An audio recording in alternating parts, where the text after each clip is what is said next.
Bom dia, meus amores, tudo bem com vocês? Vamos lá para mais uma aula de Libras, não é? Tanto para que nós relembremos alguns conteúdos que já sabemos, quanto conteúdos novos, não é? Para que nós possamos continuar aí aprofundando o nosso processo de ensino-aprendizagem, não é? Esses conteúdos que vocês já sabem vão servir para as pessoas que se interessem, não é? E que serão nossos futuros alunos de Libras, portanto, os futuros companheiros de vocês do curso, tá? Quanto os conhecimentos novos vão fazer para que nós aprofundemos o nosso processo. Bom, o assunto que eu trouxe para vocês hoje, vocês estão percebendo que eu estou seguindo uma certa sequência didática, não é? Porque, afinal de contas, como nós estamos fazendo agora? As nossas aulas EAD, as nossas aulas online, e elas vão ficar disponíveis lá no portal do YouTube do Cresce, né? Eles vão servir para que pessoas novas que se interessem para os cursos do Cresce também tenham acesso aos conteúdos. Portanto, eles precisam de uma certa sequência, não é? Aí, ascendente, para que eles consigam ter acesso e consigam compreender o que é isso que nós estudamos, não é? O que é esse negócio aqui que causa tanta curiosidade na maioria das pessoas e até um certo receio para que elas vejam esses conteúdos e possam se interessar em futuramente estar conosco presentes em sala de aula, tá? Quando finalmente nós voltarmos. Eu acho que não vai demorar muito não, assim seja, né? Mas os cuidados continuam. E aí, tá usando álcool? Álcool e gel não sai do meu lado, vamos lavar a mãozinha, lavar não, né? Vamos limpar, lavar também, porque afinal de contas, depois de você lavar as mãos com água e sabão, passar um álcool é sempre bacana, né? E ainda a loucura continua, né, gente? Ainda mais nesse frio terrível que está fazendo. Resolvi gravar hoje, agora de manhã, sem blusa necessariamente, porque tá um solzinho lá fora, então tá entrando o sol pela janela e está aquecendo um pouquinho. Mas essa noite foi uma das mais frias também, né? E isso fica, enfim, faz a gente pensar em tanta coisa, né? Aquelas pessoas que infelizmente não têm uma casa para se abrigar. Enfim, o frio é bacana para quem gosta, porque eu não gosto muito não, mas tem essas coisinhas que a gente também tem que pensar. Mas enfim, vamos falar de tristeza, vamos falar de coisa bacana que nos eleve também, mas sem, obviamente, deixar de pensar nessas coisas. Vamos ser cidadãos aí críticos, né? Críticos da realidade e vamos fazer também algumas ações para que isso se transforme, porque também não adianta nada ficar só reclamando, não é verdade? Bora lá falar então de língua de sinais. Na última aula nós falamos sobre apresentações pessoais, né? Sobre sinais pessoais, na verdade, né? Falei para vocês, fazendo uma memória assim da nossa última aula, e para quem já sabe, não é? E para quem não sabe, nós compreendemos a cultura surda de uma maneira específica, porque como estamos falando de cultura, estamos falando aí de costumes próprios de uma comunidade, tá? E nós estamos falando de comunidade surda. Quem é a comunidade surda? São surdos, obviamente, né?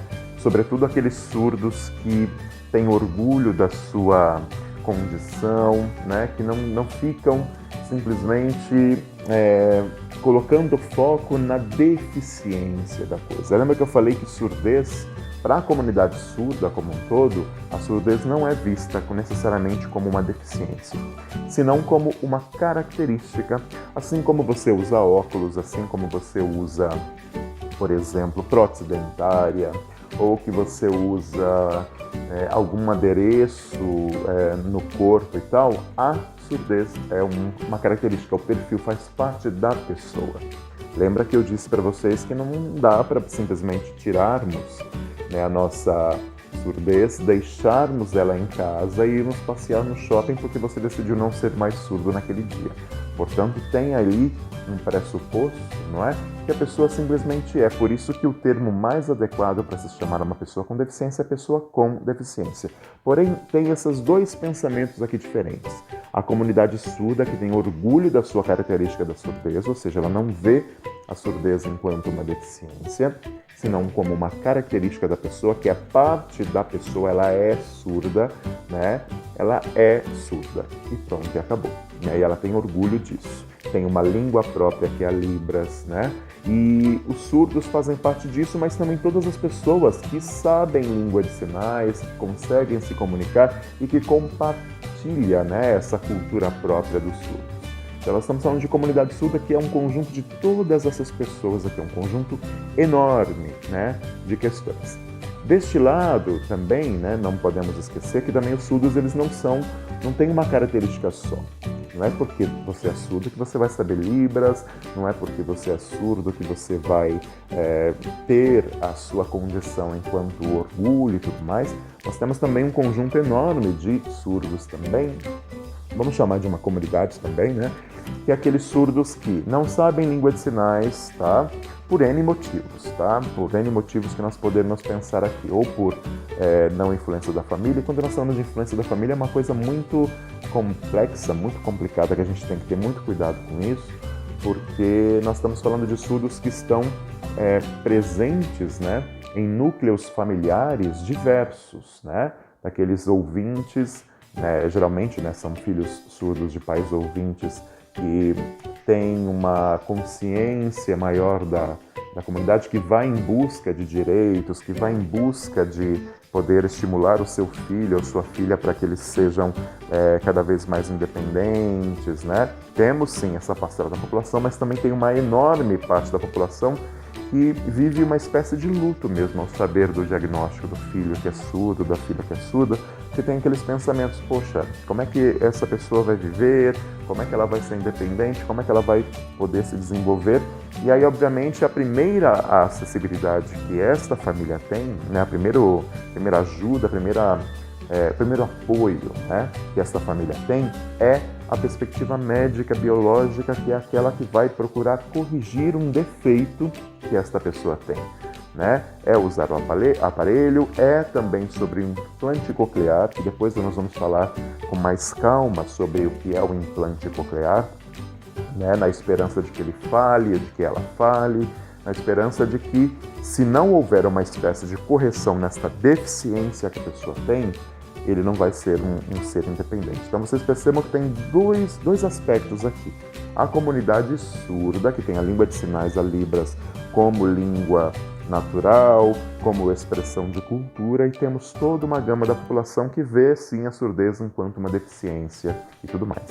Tá? Então, não podemos dizer que os surdos, nós também falamos nas outras aulas isso, que os surdos têm um só perfil, que eles possuem só uma característica. Não, são diversos, né?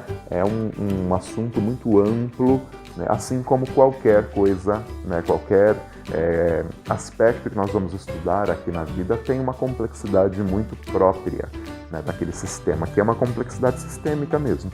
Então não dá para dizer que surdez é uma coisa muito simples e que possa ser resolvida em 2, 3 palavras e estigmatizarmos esses dois âmbitos, né, como surdos que são sinalizantes, que usam Libras, eles são assim e ponto e acabou, ou os que se consideram como deficientes auditivos são assim também. Não dá para simplesmente resumir, né, a humanidade ou conjuntos aqui de comunidades em uma palavra só. Não tem como, tá?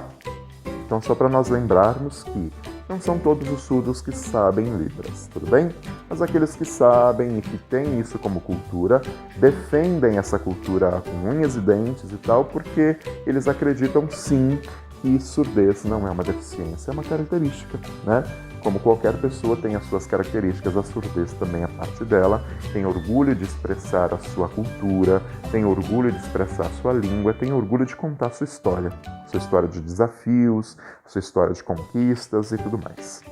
Tudo bem? E de muitos conflitos também, tá?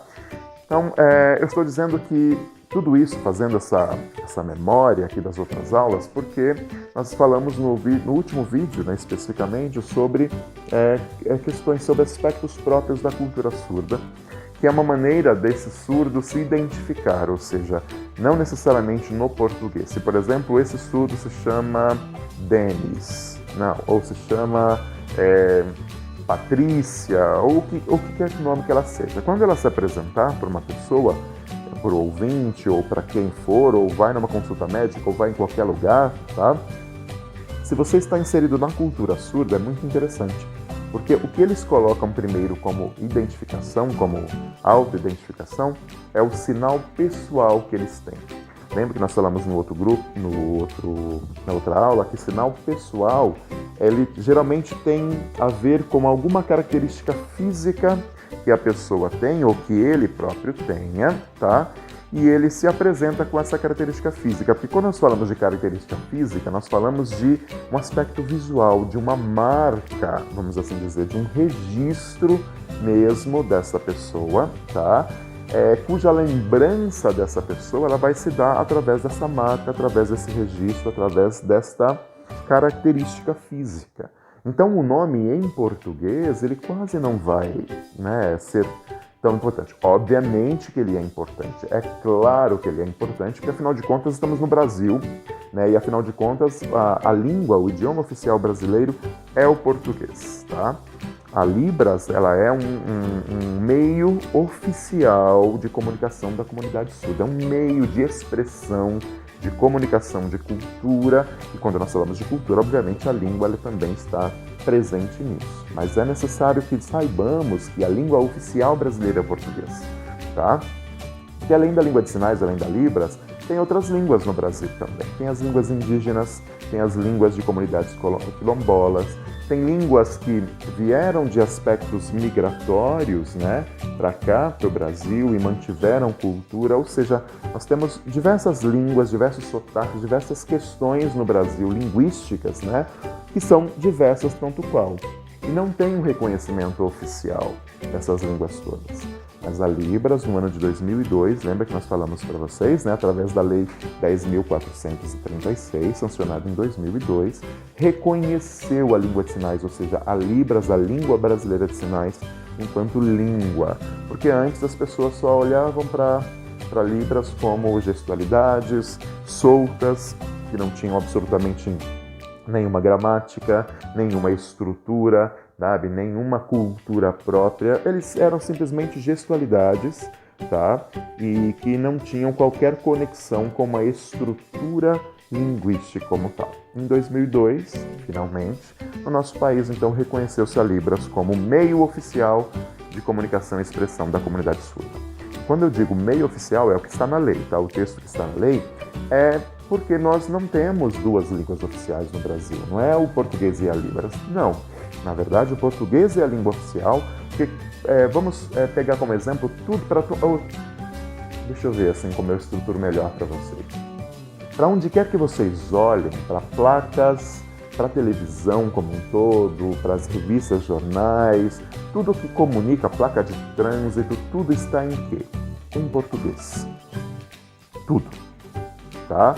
Salvo em alguns lugares, algumas regiões mais ao norte, que pode ter também uma expressão indígena, porque as línguas indígenas também elas são diversas, temos diversas etnias ainda, embora estejamos em pleno processo de dizimação dos índios, infelizmente, isso acontece, né? Sobretudo agora nessa pandemia, uma série de motivos aí, políticos inclusive, né?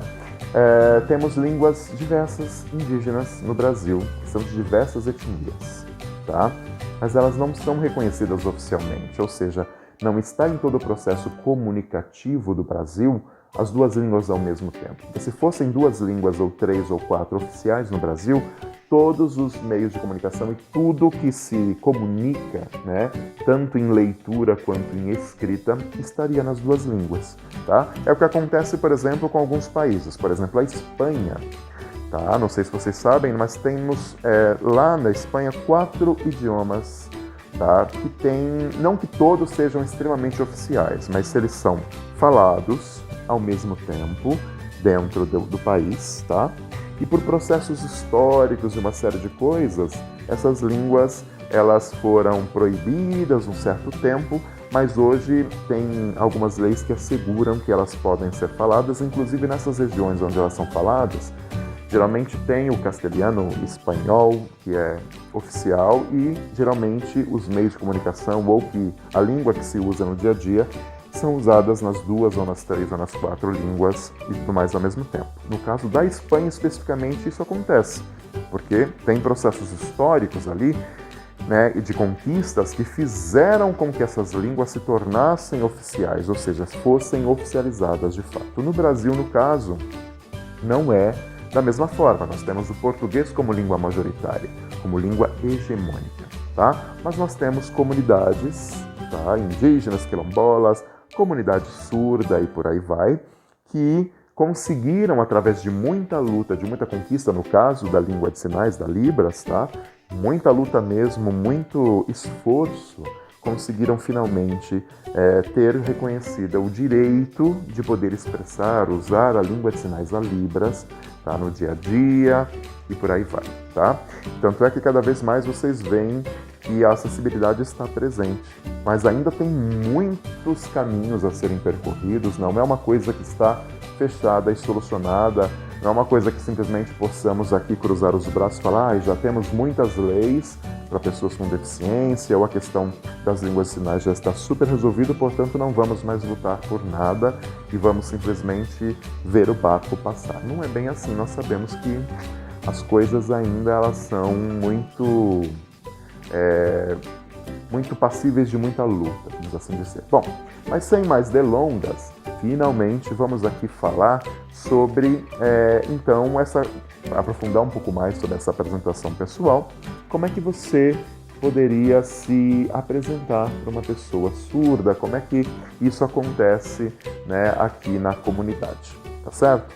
Esse vídeo ele acabou ficando um pouco longo, né, deu quase 16 minutos, então vou fazer em duas partes. Na segunda parte, então, nós vamos para a parte mais prática, tá bom? Mas foi legal para a gente, né, sempre lembrar alguns pontos, conectarmos alguns pontos, porque sempre isso acaba sendo esquecido e aí nós acabamos aqui incorrendo alguns erros, tá? Na segunda parte do vídeo, então, vamos para uma parte mais prática. Beijo, tchau!